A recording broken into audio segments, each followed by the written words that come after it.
छोटे से गांव में रहता था। वो बाजार में अलग अलग प्रकार के सामान बेचता और पैसे कमाता। व्यापारी के पास एक गधा था। वो सामान की बोरी उस पर लादता और बाजार में बेचने जाता। व्यापारी अपने गधे का अच्छे से ख्याल रखता था। वो जानता था कि उसके व्यापार के लिए उसका गधा बेहद जरूरी है। वो उसे बहुत बढ़िया खाना देता था। गधा जवान और शक्तिशाली था। वो ढेर सारी बोरियां लेकर बाजार चलता था, लेकिन गधा कुछ आलसी भी था और उसे काम करना पसंद नहीं था। वो सिर्फ बैठना, खाना खाना, आराम करना और सोना चाहता था। गधा हमेशा यही सोचता था कि उसका मालिक उसको एक दिन की भी छुट्टी नहीं देता है, लेकिन वो ये नहीं जानता था कि अगर मालिक उसको एक दिन की छुट्टी भी देगा तो उसका बहुत नुकसान हो जाएगा। बाजार की मांग के अनुसार व्यापारी रोज कई प्रकार की वस्तुएं बेचता था, जैसे दाल, अनाज, सब्जियां, मसाले और फल। व्यापारी रोज सवेरे गधे को लेकर काम पर निकल पड़ता था। बाजार तक पहुंचने के लिए उनको एक नदी पार करनी पड़ती थी। व्यापारी बेहद संभल कर गधे को नदी पार कराता था। एक दिन व्यापारी के दोस्त ने बताया कि बाजार में नमक की बहुत मांग है। व्यापारी ने ठान लिया कि वो अब बाजार में नमक ही बेचेगा। उसने बेहद जल्दी नमक की 12 बोरियां तैयार कर ली और उसने 6 बोरियां गधे की पीठ पर लाद दी। गधे की टांगें कांपने लगी। तब उसे एहसास हुआ कि वजन थोड़ा ज्यादा है। गधे को कोई तकलीफ न हो इसलिए व्यापारी ने एक बोरी उसकी पीठ से उतार ली। गधा फिर भी आगे नहीं बढ़ रहा था। व्यापारी गधे की हालत समझता था, लेकिन वो ये भी समझता था कि गधा आलसी है।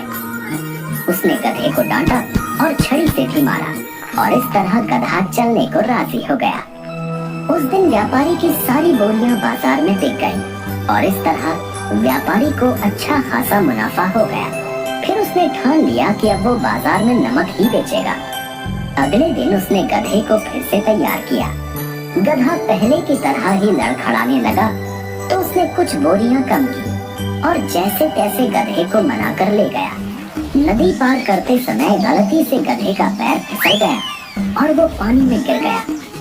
इससे काफी सारा नमक पानी में घुल गया और गधे का वजन आधे से भी हल्का हो गया।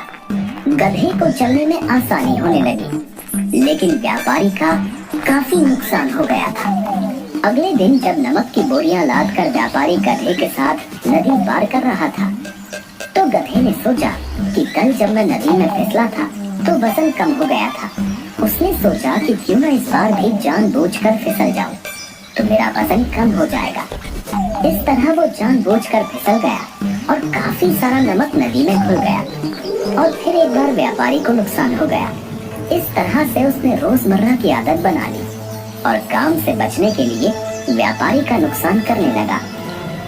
व्यापारी भी समझ गया था कि गधा जानबूझकर ये सब कर रहा है, लेकिन कुछ कर नहीं पा रहा था। उसने अपने दोस्त को ये समस्या बताई। दोस्त ने उसको सलाह दी कि कोई ऐसी चीज इस्तेमाल करो जो पानी में गिरने से वजन में बढ़ जाए। तो व्यापारी ने दिमाग लगाकर बोला कि ऐसी चीज तो केवल रुई ही हो सकती है। इस तरह से उसके दिमाग में युक्ति आई। अगले दिन उसने रुई की कुछ बोरियां ली और गधे पर लाद दी और उसके साथ चल पड़ा। हमेशा की तरह गधा जानबूझकर पानी में गिर गया, लेकिन इस बार बोरी का वजन दुगना हो गया और गधा लड़खड़ाने लगा। गधे को आश्चर्य हुआ कि इतना वजन कैसे बढ़ गया। वो फिर चल दिया। अगले दिन फिर यही दोहराया गया। गधे ने जानबूझकर गिरने का नाटक किया, लेकिन फिर वजन बढ़ गया। इस तरह से गधे को अच्छा सबक मिला। व्यापारी ने सोच लिया कि अब गधा समझ चुका है कि उसके पानी में गिरने से उसी का बुरा होगा, तो उसने अगले दिन से फिर नमक की बोरियां ले जानी शुरू कर दी। लेकिन इस बार गधा गलती से भी गिरने की नहीं सोचता था।